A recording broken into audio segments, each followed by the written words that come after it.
Exodus chapter 35. Sabbath regulations. Moses assembled the whole Israelite community and said to them, "These are the words the Lord has commanded to be observed. On 6 days work may be done, but the seventh day shall be holy to you as the Sabbath of complete rest to the Lord. Anyone who does work on that day shall be put to death. You shall not even light a fire in any of your dwellings on the Sabbath day." Collection of materials. Moses said to the whole Israelite community, "This is what the Lord has commanded.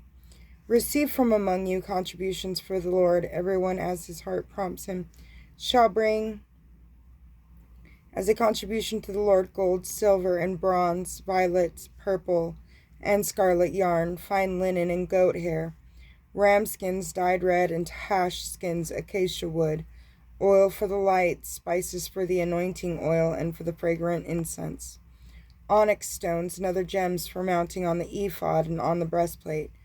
Call for artisans. Let every artisan among you come and make all that the Lord has commanded: the tabernacle with its tent, its covering, its clasps, its frames, its bars, its columns, its pedestals, the ark with its poles, the cover, and the curtain veil, the table with its poles and all its utensils, and the showbread, the menorah with its utensils, the lamps, and the oil for the light, the altar of incense with its poles, the anointing oil, and the fragrant incense, the entrance curtain for the entrance of the tabernacle, the altar for burnt offerings with its bronze grafting, its poles, and all its utensils, the basin with its stand, the hangings of the court with their columns and pedestals, the curtain for the gate of the court, the tent pegs for the tabernacle and for the court with their ropes, the service cloths for use in the sanctuary, the sacred vestments for Aaron the priest, and the vestments for his sons in their ministry.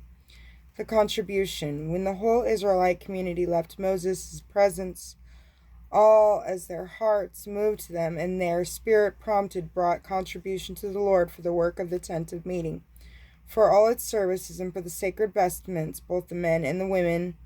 All, as their heart prompted them, brought brooches, earrings, rings, necklaces, and various other gold articles. Everyone who could presented an offering of gold to the Lord. Everyone who happened to have violet, purple, or scarlet yarn, fine linen or goat hair, ram skins dyed red, or Tarshish skins, brought them. Whoever could make a contribution of silver or bronze offered it to the Lord, and everyone who happened to make acacia wood for any part of the work brought it. All the women who were expert spinners brought hand-spun violet, purple, and scarlet yarn, and fine linen thread. All of the women, as their hearts and skills moved them, spun goat hair. The tribal leaders brought onyx stones and other gems for mounting on the ephod and on the breastplate, as well as spices and oil for the light, anointing oil and fragrant incense. Every Israelite man and woman brought to the Lord such voluntary offerings as they thought best for the various kinds of work which the Lord through Moses had commanded to be done.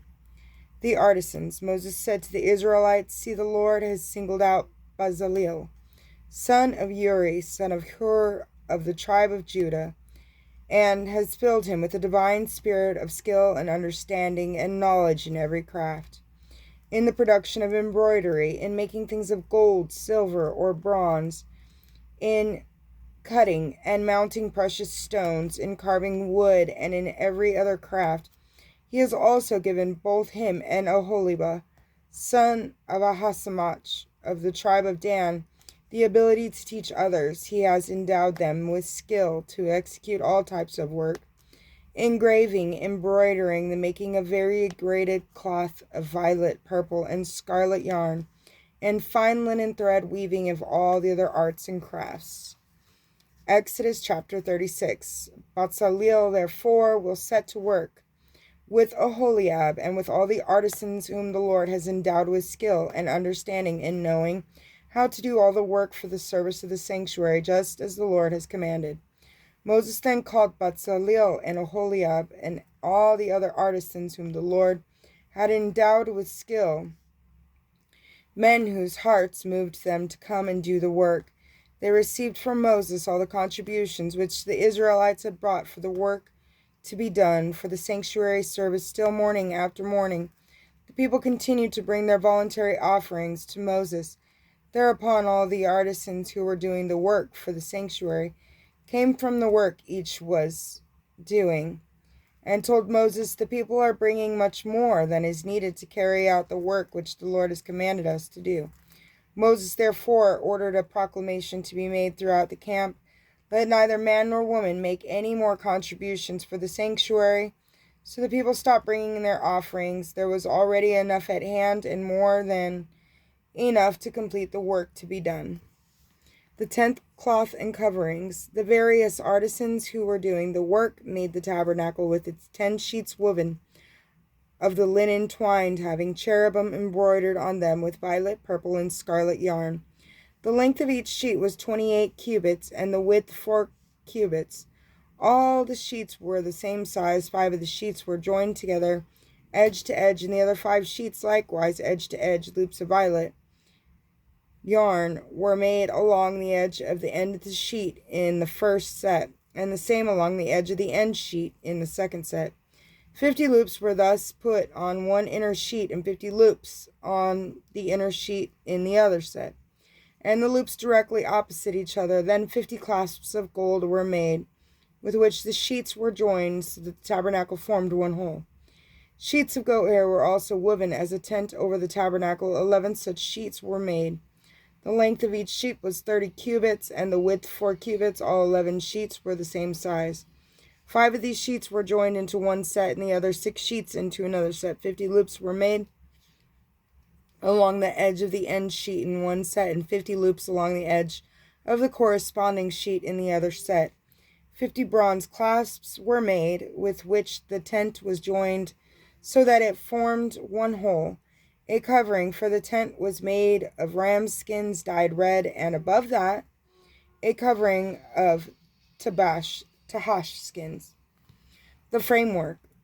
Frames were made for the tabernacle, acacia wood uprights. The length of each frame was 10 cubits, and the width 1.5 cubits. Each frame had 2 arms fastening them one to another.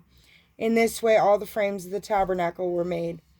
The frames for the tabernacle were made as follows: 20 frames on the south side, with 40 silver pedestals under the 20 frames, 2 pedestals under each frame for its 2 arms. 20 frames on the other side of the tabernacle, the north side, with their 40 silver pedestals, 2 pedestals under each frame. At the rear of the tabernacle to the west, 6 frames were made, and 2 frames were made for the corners of the tabernacle at its ear. These were double at the bottom. Hey, will you go make sure the front door is locked? Because your brother just came in, and I don't want Samantha to come running in. Please, thank you. Okay. You're awesome. These were double at the bottom and likewise double at the top to the first ring. This is how both corner frames were made. Thus there were 8 frames with their 16 silver pedestals, 2 pedestals under each frame. Bars of acacia wood were also made. 5 for the frames on the one side of the tabernacle, 5 for those on the other side, and 5 for those at the rear to the west. The center bar at the middle of the frames was made to reach across the end to end. The frames were plated with gold, and with gold rings were made on them as borders for the bars. It was probably Grandpa, because Grandpa was outside. Oh, okay. And I asked him if Zach was out, and he said, I don't know. I was just making sure all the chalk was back in, because that brother was drawing stuff. What was he drawing? I don't know. I haven't seen it yet. Oh, okay. I knew that because when I was looking outside, when I was getting at Samantha, he got a piece of chalk in his hand, and he was drawing on the floor. Well, it's a good way to keep busy. Okay. He was in a pretty bad mood, huh? Okay, the veil. The veil was made of violet, purple, and scarlet yarn, and of fine twined, and of linen twined with cherubim embroidered on it. 4 gold-plated columns of acacia wood with gold hooks were made for it, and 4 silver pedestals were cast for them. The curtain for the entrance of the tent was made of violet, purple, and scarlet yarn and of fine linen twined, woven into a variegated manner. Its 5 columns with their hooks, as well as their capitals and bands, were plated with gold. Their 5 pedestals were of bronze. God bless you.